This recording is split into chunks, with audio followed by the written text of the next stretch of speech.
I don't think I really need to describe how big the legacy of the PS2 is. You've probably heard it all before. 150 million sales, a treasure trove of great games. It's a console that I have a lot of personal history with, and I mean a lot of personal history. I was a kid when I got my hands on my PS2 for my birthday around a decade ago now. The only game I had was Crash Twin Sunny, such a good game. No memory card either. I think that's one of the reasons why I love this console so much. It's a combo of memories and sheer enjoyment, and I still return to the system every now and then.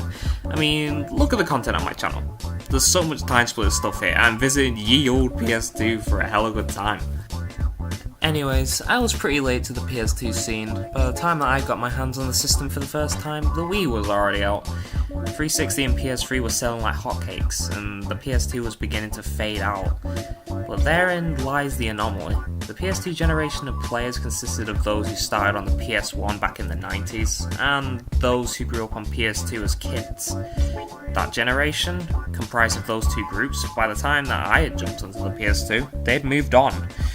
They comprised the original generation of players for that system. There was no more of that generation in 2009 who decided to stay on there. It was abandoned. The PS2 was loved worldwide, but there wasn't a giant collective of fans who were playing it as if it was something new, like how the 360 was new in 2006, 2005. Or was there? Grab a snack, get a drink, sit back and relax as I uncover the lost generation of PS2 players. A collective of kids, including myself, who thrived off of a console that by that time should have been dead. We played it like it was new.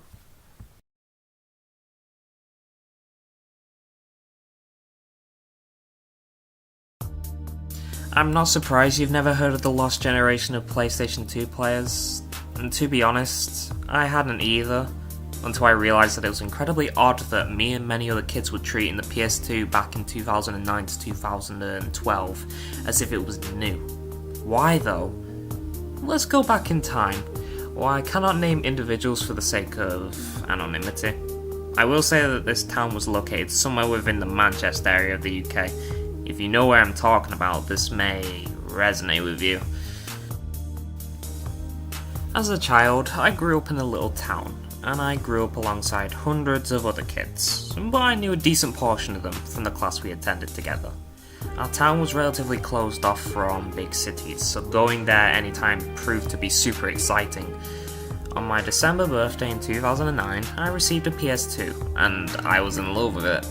I had Crash Twin Sunny in the console, no memory card, and that's all I needed.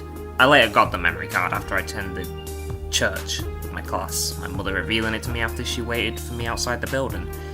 That's where it all pretty much began. My best friend also had a PS2, and that's where we began to introduce each other to other games. What's interesting to note is that other systems were virtually non-existent here. The original Xbox was viewed as an unreliable thing by many, me included, due to past experiences, and the GameCube was nowhere to be seen.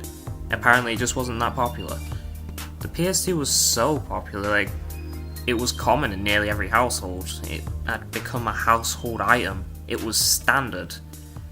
And that can be attributed to the fact that you could play DVDs on the thing.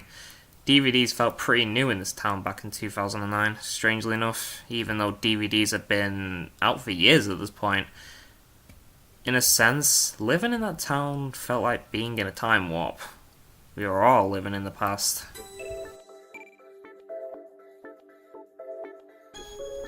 PS2s were everywhere in this town. I had one, my best friend did. I would hear discussions about games as I went about my travels in primary school. People loved this thing so much. It dominated this town. The PS2, in general, not just this town, in a way it ruled the world in that it was just that popular. Jumping 2 years forward to 2011, after all this began, and it still rules this town. It's something me and my friends and those who I knew played the system are still playing. If I had to compare the popularity, it was like how Nintendo ruled the 80s with the Nintendo Entertainment System. But it was around this time we began to find out about other systems, was around this time that I first laid my eyes on the Kinect, and subsequently the Xbox 360. I had no idea it existed. Neither did my best friend when she showed me both. I guess in retrospect it was a sign of what was going to happen. Strangely, we valued the PS2 as if it was new. Kids having a PS2 was a common thing here, but new games came in the form of coming from charity shops and other places. While people soared away from when they were in the original generation of players, we ended up with, eventually, at discounted prices in questionable charity shops. People talking about the games they found, myself included in this one, was incredibly common. Game recommendations took place a lot. Games like Crash Bandicoot would be a favourite among many. Definitely one of mine. Later in that year, I went to places like Leeds and Oldham for the first time, where I laid witness to the store known as CEX. I'm not sure if it really exists anywhere else in the world, but to any British viewers out there, you know what I'm talking about. It was there where I learned that modern stores were also holding PS2 games. I'd previously went to charity shops, pretty common over here in the UK, to find these games. They were everywhere, but knowing that modern game stores did games that even I knew were old, it was strange. Keep this in mind for later, by the way. It was thanks to CEX that I was able to get my hands on games like Metal Gear Solid 3, and I personally believe that a lot of other kids, like me, used CEX and Game to get our hands on games. To us, games on the PS2 were incredibly valuable. Regardless of their quality, having our hands on tons of games was pretty much the norm. The number of games is what made you popular, although we overlooked the quality of them. So we had a lot of games like Celebrity Deathmatch and, yikes, the Sniper 2 end up among us all, to which we disliked. Games like Sonic Heroes, Crash Bandicoot, Jak and Daxter, they were what we would be playing. However, it would be in 2012 that things would change, that things would end for us. 2006 was the year in which the PS3, 360 and Wii got into the gaming scene, and whether it was intended or not, it meant the death of the popularity of those previous gen systems. The GameCube and Xbox pretty much died on the day those consoles, the newer ones, came out. But the PS2 strangely survived. It was a machine that should have just faded out of popularity, like its opposition. But it was that popular, and developers were that familiar with the thing, that people were willing to still make games for it. Do you know how weird it is to know in retrospect now that Sonic Unleashed, a 7th gen system game that ended up on PS3 and 360, and the Wii, ended up on a system that was technically inferior to the platforms it was designed for? It's bizarre. Truly bizarre. The PS2 was still selling like hotcakes in 2006, and it was still going strong in 2012. But while the console was going incredibly well, it was still selling well. The generation of players of a console that refused to die past its death date began to crumble at the seams, and the reason why was something nobody could have really prevented. As I mentioned, 2006 was where the 7th gen consoles got released, but in my odd time warp of a town, the systems sprung up in 2012. New systems by that time were old, and all of a sudden they became new again. All of a sudden people were playing the 360, Kinect was popular.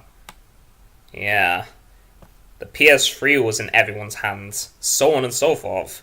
What I had known for 3 years of my life, what everyone else had known, had vanished in less than a month or so.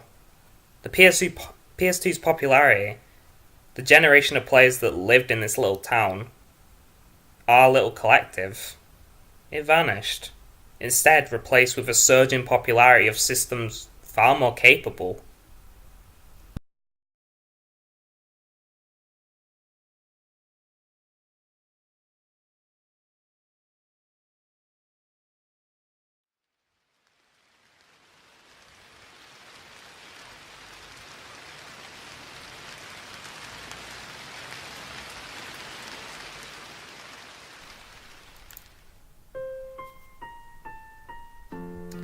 2012, I lost contact with the many people in that generation.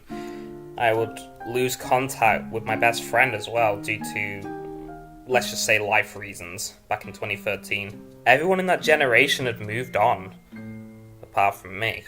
I was a very stubborn person back in primary school and high school, so I stuck to playing on PS2 for years, eventually moving on to 7th generation systems myself in 2014-2015. While I continued to play PS2 alongside the newer systems, and the people who I used to know still probably playing on PS2 every now and then, the little collective that we had, the little world we had with the PS2, and the fact that we treated and valued it as if it was new, it was just completely gone. Looking back at it now, I'm not particularly sad to see that enigma of a generation gone. The town was behind the times in many positive and bad ways. A lot of us were still watching VHS tapes, for example. Despite the DVD format being pretty mainstream at this point, getting our hands on a system we would come to love doesn't seem so strange in that regard. Sometimes I do wonder if there's anyone from that generation of people now still playing PS2 as if it's new. Who knows if anyone's still out there. I feel that the lost generation of PS2 players was a byproduct of that town's backward atmosphere, and the way that stores, even in 2009, used PS2 games to generate as much money as possible. What do I mean by this? Let me explain. The town's nature was odd. If I had to describe it, it was the dumping ground for useless technology, and technology that had no value anymore. VHS tapes, vinyl, cassette tapes, the list goes on. It was the perfect place for a console like the PS2 to thrive. A console that can technically appeal to anyone via the thousands of games that it has, coupled with the fact that there are so many units of the thing still left to buy. It seems like this was the perfect setup for the lost generation to be created. Another notable point to consider is all the shops that had these games we were desperate to get in the first place. CEX had shelves for their Wii, 360 and PS3 stock, and PS2 as well. No Xbox or GameCube. Apparently they were not that popular. They never had much popularity, so they became very rare to find in stores as a result. Game used to have a store in a marketplace that also hosted PS2 games, even going as far as to incorporate them into deals. The one I remember the most is getting a copy of Sonic Colors on the Wii for free when it was £60, all because if I bought 3 PS2 games, then I'd get it free.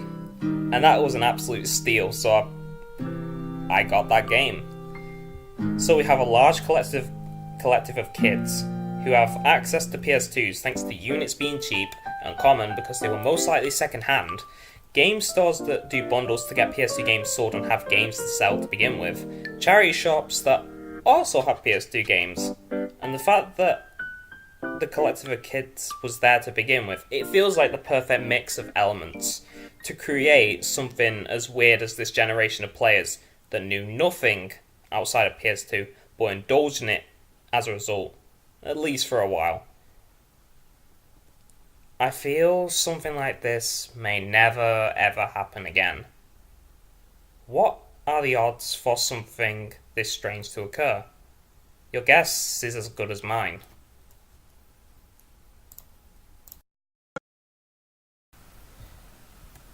In the end, everybody moved on. Those who I knew as a part of the generation went on to play bigger, more expansive games. I continued to slowly play on PS2 for a while, although I myself eventually opened up to other systems. The original generation of players had moved on by the time we, the collective of children, sprang onto the PS2, the system that refused to die well after the expected death date. The fact that it happened remains to show just how powerful the popularity of the PS2 was, creating a whole new forgotten and lost generation of players in the process. A generation that, until now, has never been mentioned anywhere. There could be more things like this out there, but we may never know, unless we remember it ourselves.